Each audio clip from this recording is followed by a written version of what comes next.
Look, the era of growth at all costs is officially dead, and the traditional self-serve SaaS model, it's facing a massive crisis. Welcome to The Explainer. Today, we're unpacking the 2026 SaaS survival playbook to show you exactly how top companies are completely shifting their strategies to not just survive, but actually thrive in a totally new economic reality. Imagine burning $2 just to make one back. Crazy, right? Well, right now, the median B2B SaaS company is doing exactly that, spending $2 just to acquire a single dollar of new annual recurring revenue. That's a massive, glaring exposure of weak unit economics. Basically, if you don't have incredibly strong retention and expansion, your standard SaaS growth engine is running on fumes and burning cash way faster than it can replace it. So let's dive into Section 1, the self-serve SaaS crisis. This right here shows exactly why growth is stalling out for pure self-serve platforms. Input costs are just skyrocketing, with Google Ads up a staggering 164% and LinkedIn ads climbing 89% since 2019. You literally cannot maintain viable margins in this environment. Throw in some increasingly complex buying committees and longer sales cycles, and overall customer acquisition costs have surged by up to 60%. So, here is a harsh reality check. Simply slapping a free trial onto a really complex product, that doesn't magically make you product-led. If your users still need a human to explain the value or handhold them through the setup, you are really just a sales-led company hiding behind a delayed sales cycle. True self-serve requires genuine, rapid self-serve activation. If you don't have that, you're actively destroying your unit economics.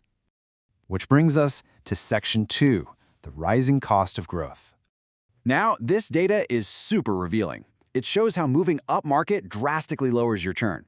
Take a look at the bottom. Consumer or prosumer accounts under $500 suffer this massive 54% annual churn. But look what happens when you jump to enterprise accounts over $25K. Churn drops into the single digits, and net revenue retention climbs well above 100%. This is exactly why so many companies are aggressively pushing upmarket right now. The unit economics at the bottom of the barrel just aren't viable anymore. Plus, at those lower self-serve tiers, you almost always run into the user-buyer mismatch. This is a classic trap. Your end users absolutely love the software. They log in every single day. It's a total game changer for them. But you still completely fail to monetize. Why? Because the actual purchasing authority, the person holding the company credit card or the budget, they just aren't convinced. If your self-serve motion only appeals to the end user but completely fails to equip them to sell the financial value to their boss, your revenue is just going to flatline. This naturally leads us to Section 3, the product-led sales hybrid. The data-backed lifeline here becomes so obvious when we contrast these models side by side. Pure self-serve trials, they converted a measly 4.6%. But watch what happens when you inject a well-timed sales touch into a product-qualified lead. You hit a really impressive 17.4%. You are literally nearly quadrupling your conversion rate just by assisting an account that has already shown genuine product engagement. By redefining what sales-led actually means today, we arrive at product-led sales. This is absolutely the dominant hybrid model for 2026. It's an evolution. Marketing and product do all the heavy lifting to drive initial adoption and capture those product-qualified leads.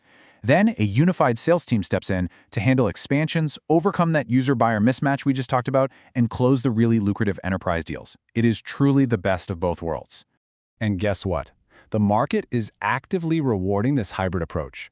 Companies running this playbook aren't just converting better, they're reporting twice the profitability of their pure self-serve or pure sales-led peers. It optimizes your acquisition costs because the product qualifies the leads for you, but it also maximizes your lifetime value because your sales reps are actively in there securing expansions and larger contracts. All right, let's jump to Section 4, aligning marketing and sales. As you know, the modern B2B SaaS buyer journey is rarely a simple one-click and buy event. A buyer finds your site via SEO or ads, they read the blogs, they compare tools, and they test the product long before they ever decide to pull out a credit card. Traffic alone just isn't going to secure a customer for years. This timeline proves exactly why you need a totally unified marketing and sales motion to guide users across every single step. So to actually make this work, sales and marketing have to be fully interdependent. We're talking about a shared ideal customer profile and shared behavioral intent signals. This means your sales rep knows exactly what a prospect clicked on before they even pick up the phone to call them. Combine that with consistent positioning and qualification based on actual buyer readiness rather than just chasing raw lead volume, and your conversations will rapidly progress instead of constantly awkwardly resetting. Finally, let's look at Section 5, metrics that actually matter. Notice how expansion revenue now accounts for nearly half, about 45% of new ARR at scale. This makes net revenue retention, or NRR, the absolute ultimate cardiovascular fitness test for your SaaS business. In a world with high acquisition costs, your most profitable growth lever is your existing customer base. The companies pulling ahead right now, they're the ones maintaining an NRR well above 100%, meaning the revenue grows even if they don't acquire a single new logo. I want to leave you with a final, somewhat provocative thought to reflect on regarding your own business architecture. Look at your product right now. Is your free trial actually a true, frictionless self-serve motion that easily delivers value? Or is it just a sales motion in disguise?